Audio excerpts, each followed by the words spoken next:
Permettez-moi de dire d'emblée combien je suis honoré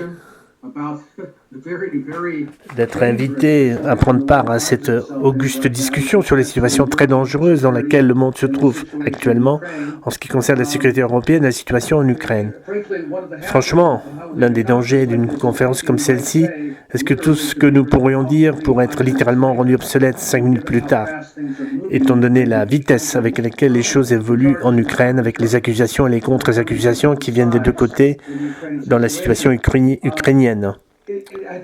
Je pense que l'un des problèmes que nous rencontrons dans ces discussions est que beaucoup d'entre nous limitent la discussion à l'Ukraine.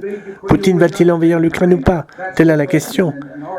Et nos médias occidentaux, bien sûr, en parlent beaucoup, ce qui obscurcit en réalité la question. Je pense qu'une façon d'essayer de la formuler d'une manière un peu plus large et plus informative est de noter que le ministre polonais des Affaires étrangères était récemment à Moscou et a rencontré M. Lavrov, le ministre russe des Affaires étrangères. Au cours de cette rencontre, M. Lavrov a évoqué le retrait de la mission de l'OSCE au Donbass, une décision qui a été prise spontanément,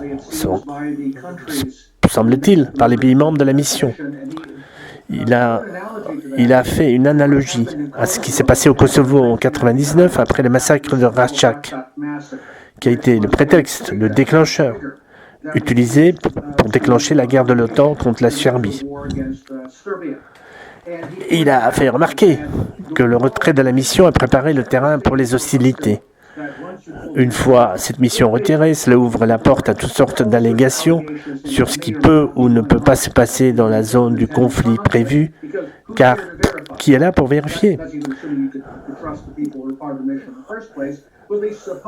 C'est même en supposant que vous puissiez faire confiance aux personnes qui faisaient partie des observateurs, mais au moins supposer qu'il y aurait des yeux neutres et responsables pour dire quoi qu'il soit dans la zone de conflit et sur lesquels nous pourrons compter.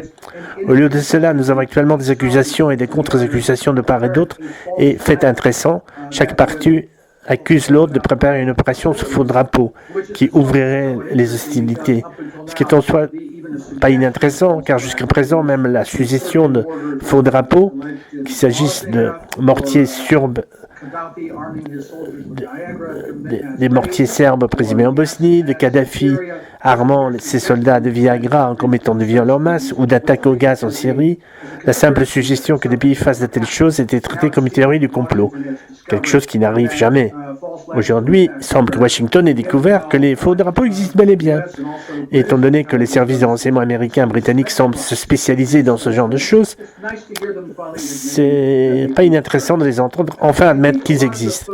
Je pense que l'accent mis sur l'Ukraine occulte la vraie question. Il s'agit, c'est-à-dire la demande russe de garanties de sécurité concernant l'expansion de l'OTAN et de l'arrêt du processus d'expansion de l'OTAN. Il n'y aura plus de pays admis dans l'OTAN, étendant cette alliance vers les frontières de la Russie. Au cours des derniers jours, la Russie a répondu à la réponse américaine à sa demande de garantie de sécurité et leur a dit en gros la même chose qu'il avait dit au président Biden dans ses remarques en début de semaine. Mais pas question de discuter de cela avec les Russes. Nous parlerons de questions secondaires, nous parlerons de mesures de confiance, nous parlerons des forces qui peuvent ou non être déployées, de la vérification et de choses de ce genre. Mais sur la question essentielle de Moscou concernant l'expansion de l'OTAN, Washington a dit pas question. C'est même pas à discuter. En réponse, les Russes ont déclaré qu'ils n'avaient essentiellement plus d'autre choix que de recourir à ce qu'ils ont appelé des mesures techniques et militaires pour assurer leur propre sécurité face à la réticence de l'Occident à répondre à ces préoccupations de sécurité. Nous attendons maintenant de voir. Je pense que nous sommes en quelque sorte dans une sorte de blitzkrieg, attendant de voir quelle sera la prochaine étape de chaque côté. L'une de mes préoccupations, au fur et à mesure que cette crise se déroule, est la perspective que, quel que soit le temps que les Russes prennent avant de revenir avec leurs prochaines mesures, cela laisse la porte ouverte à une sorte de provocation, une sorte de faux drapeau dans l'est de l'Ukraine, où l'on prétendra alors que Moscou a commencé son assaut contre l'Ukraine, qu'il y a maintenant une invasion, l'invasion russe de l'Ukraine prévue de longue date. En fait, je pense que trop d'observateurs neutres, ou même certains qui sont quelque peu favorables à Moscou, ont été un peu trop rapides à commencer à gloser. Ah, regardez comme ils se sont laissés emporter par leur propre propagande en prédisant une invasion. Eh bien, le mercredi est passé, l'invasion n'a pas eu lieu. Attendons plutôt de voir ce qui va se passer. Je pense que nous allons voir un peu plus de flux et de reflux entre les deux camps avant que quelque chose ne se passe. Mais je pense qu'il est probable qu'il y ait quelque chose d'assez radical se produise, à moins que la diplomatie ne sorte vraiment un lapin de son chapeau, ce qui signifie vraiment que les puissances occidentales doivent descendre de leurs grands chevaux et répondre aux préoccupations de Moscou. Elles ne montrent aucun signe de vouloir le faire.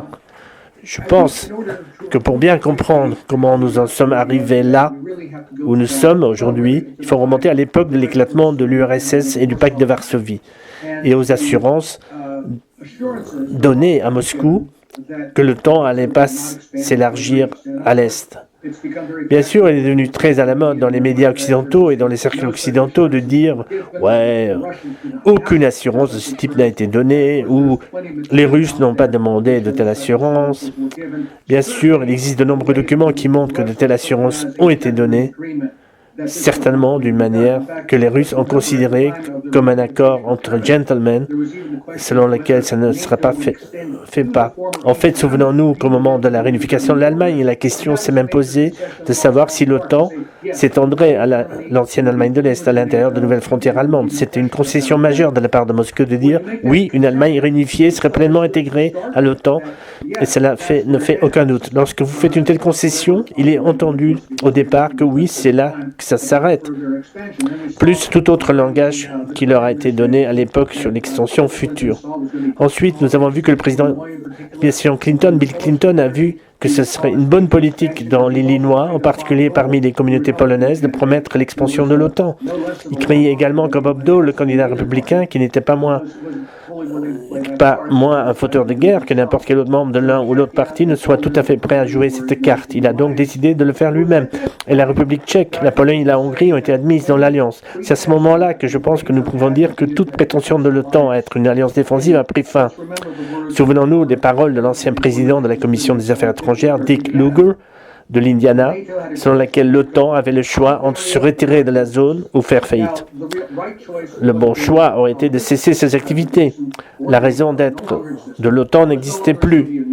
Il n'y avait plus d'Union soviétique, plus de pacte de Varsovie, plus de réels besoins défensifs contre quiconque à l'Est. La porte était ouverte à une réintégration du continent européen qui n'avait pas existé depuis août 1914.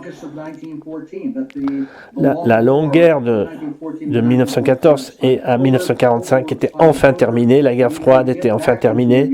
Nous pouvions retrouver une Europe unie qui se remettait enfin sur la voie du progrès. Cela ne s'est pas produit. Ce que nous avons vu à la place, c'est que les gens des deux partis à Washington ont vu l'opportunité de ce qui revient à une domination mondiale, à cette sorte de mentalité trotskiste, quasi bolchevique, selon laquelle nous sommes l'avant-garde de tout le reste de l'humanité. Et nous imposerons la seule et unique doctrine vraie, au lieu de la paix, du progrès et du socialisme comme l'avait fait l'URSS. C'était la démocratie et les droits de l'homme et les marchés libres tels que nous interprétons. Et vous allez voir cela, si cela vous plaise ou pas. C'était l'attitude dominante à Washington et elle a vraiment été mise à l'épreuve dans les Balkans au milieu des années 90. Partiellement en Bosnie, mais plus complètement au Kosovo en 99. On pourrait dire que c'est à ce moment-là que l'étoile de la mort de l'OTAN est devenue pleinement opérationnelle. Et bien sûr, ils n'ont jamais regardé en arrière. Lorsque nous entendons dire que l'OTAN est une alliance défensive, nous ne pensons pas seulement au Kosovo, nous pensons à ce qui s'est passé en Libye, en Irak, qui n'était pas pratiquement une mission de l'OTAN, mais qui était certainement le fait de la plupart des mêmes pays. Et bien sûr, les pays qui ont déchiré la Syrie au cours de ces dernières années. Et ils se demandent ensuite pourquoi personne à Moscou ne prend au sérieux les protestations du genre « Pourquoi vous ne faites pas confiance ? Nous sommes une alliance défensive. » Donc voilà où nous en sommes maintenant. Je pense que la question serait de savoir ce qui se passe ensuite en Ukraine.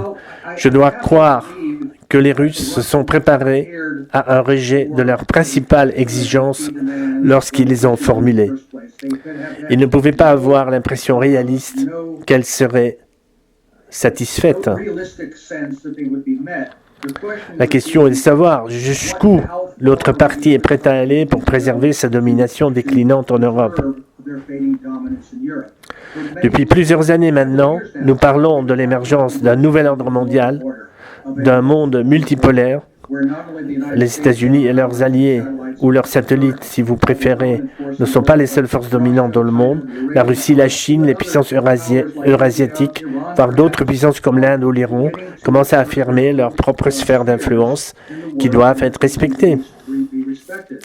L'intégration eurasiatique, l'initiative Ceinture et Route, qui a pour perspective de rassembler toute l'Eurasie dans un programme de développement très positif qui inclurait également l'Europe, en est peut-être l'illustration la plus frappante. Je pense que dans un sens, je pense que là, voilà ce qui est la véritable cible dans ce qui se passe. Un article a été écrit récemment, j'ai oublié par qui, disant que le vrai problème ici n'est pas l'Ukraine, mais l'Allemagne. S'assurer que l'Allemagne et le reste de l'Europe par extension, mais l'Allemagne étant le moteur de l'économie européenne, qu'il n'y ait pas d'intégration de l'Europe et de l'Allemagne dans le schéma du développement eurasiatique dans le sens plus large. Et que tout ce qui pourrait être fait pour arrêter cela, pour déclencher initialement une nouvelle guerre froide et une division de l'Europe, non pas à la frontière interallemande, mais à une frontière interne à l'Ukraine, si une guerre a bien lieu là-bas et si l'Ukraine est découpée comme un agneau à sacrifier, cela limitera fondamentalement la porte de l'intégration eurasiatique en Europe. Bien sûr, on remarque à quel point le président Biden a été inflexible en déclarant « Ouais, Nord Stream 2 sera fermé ».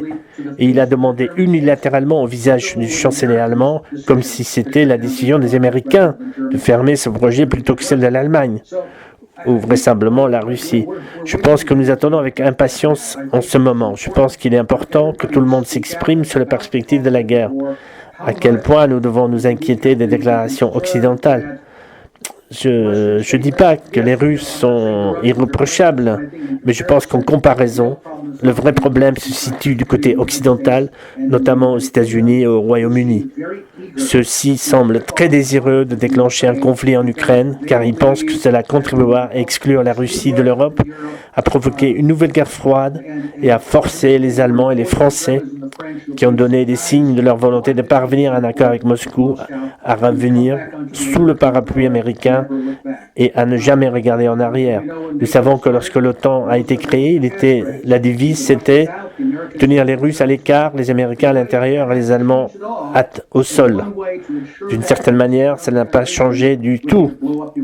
Et une façon de s'en assurer, au moins pour une autre génération, serait de faire sauter l'Ukraine. Du moins, c'est ce que semblent penser certaines personnes à l'Ouest. C'est le véritable danger ici, à mon avis. J'aimerais que nous ayons la courroie de transmission, les moyens démocratiques pour obliger ces gens-là à rendre des comptes. Nous voyons que les républicains reprochent à Biden à ne pas être assez belliciste. C'est vraiment la chose importante à faire à Washington ces jours-ci. Espérons donc que tout ira pour le mieux. J'espère que les Russes ont un plan pour faire valoir leur point de vue politique et montrer que les réalités militaires en Europe sont de grosses pertes humaines, mais pour l'instant, personne ne sait ce qui va se passer.